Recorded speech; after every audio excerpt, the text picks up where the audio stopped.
welcome to my channel. I'm Doris and I'm here to share with you about my stock account update and today's market. Today my stock account has lost $5,056. Today is the Federal Reserve to raise interest rates as expected, and US stocks ended higher with the Nasdaq rose 2%. Today, the net asset of my account has become $69,275.89. Just by today, I have made a loss of 6.77% of $5,029. Today, the SQQQ has made a loss of $4,719, including the aftermarket. The post-market and the post-market price has decreased for 3.01% to $35.73. The RV, including the post-market price, it rose for 0.66% to $39.47. And I made a total loss of $310 from the RV. Looking at today's market showed a relatively great increase among the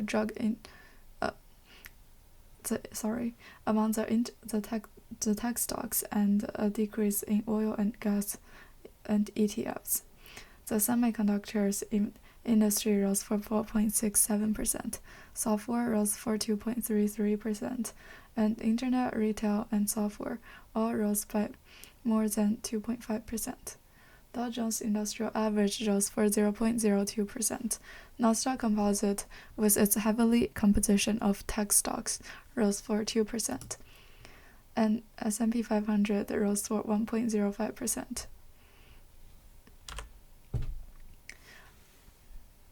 Investors are looking on U.S. earnings. The Fed's 25 basis point rate hike was in line with market expectations and reiterated its high focus on inflation risk.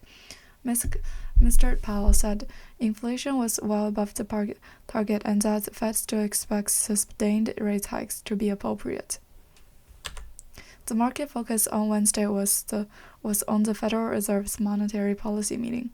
At 2 p.m. Eastern Time on Wednesday, the Fed raised its benchmark interest rate by 25 basis points to a range of 4.50% to 4.75% in line with market expectations, and the second consecutive slowdown in the pace of rate hikes. The Commission expects a sustained rate rise will be appropriate in order to achieve adequately restrictive monetary policy stance. The FOMC statement said. The statement uses the same language in the policy statement since the March of last year. The FOMC said in a statement, the room for future interest rate increases will depend on a number of factors, including cumulative impact of monetary policy tightening. In a previous statement, the FOMC linked the speed of rate hikes rather than rate hike space to these factors. Some analysts believe the change in the Fed's rate decision statement suggests that the tightening cycle may come to an end. Nick Timiraos, the Fed's mouthpiece, wrote that the Fed hinted at a raising rate again next month. He said he has raised interest rates by 25 basis points and suggested its plan to raise rates again next month to continue to lower inflation. Nick Timiraos said that in recent weeks, officials have been cautious about providing any guidance that could trigger a market rally that could undermine their fight against inflation. Another shift is the Fed's note that inflation has eased, although it remains high, suggesting policymakers are increasingly confident that price pressures have peaked. In contrast, in the latest statement, officials simply said that price increases were high. But Pura Misra, an analyst at TD Securities, said the Fed's policy decision was slightly hawkish, stressing that inflation eased but remained high. So after 25 basis point rate hikes, more increases are still on its agenda, which will push front-end rates further higher. This is not good news for risky assets. After the Fed's interest rate decision, Fed Chairman Jerome Powell said that Fed was firmly committed to bring inflation to its 2% target. The full impact of the rate hike has yet to be felt. Fed officials still need to do more work. Price stability is the foundation of the economy. Mr. Powell believes it is appropriate for the Fed to continue expecting sustained interest rates to achieve fully restrictive stance. He stressed that inflation was well above target.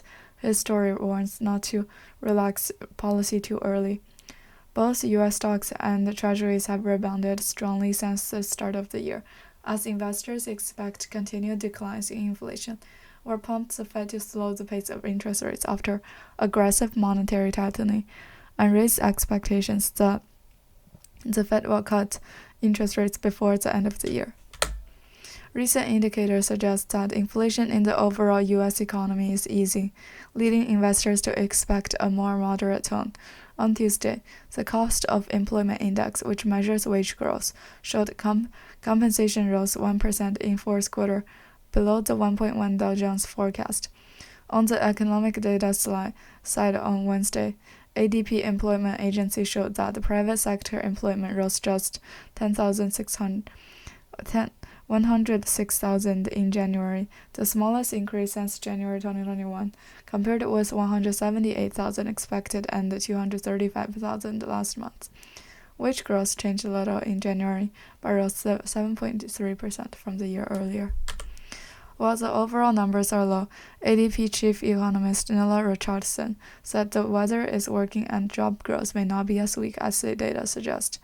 Today's the first trading day in February. U.S. stocks performed well in January, with the S&P 500 recording its best January performance since 2019, and Nasdaq posting its biggest January gain in 22 years. U.S. earnings remained washed on Wednesday. Fitness equipment company Peloton announced a smaller net loss from the same period last year. AMD fiscal fourth quarter earnings beat expectations. Social media company Snap announced its disappointing quarterly revenue. That's all I have for today. Thank you for listening. Don't forget to subscribe and like. See you next episode.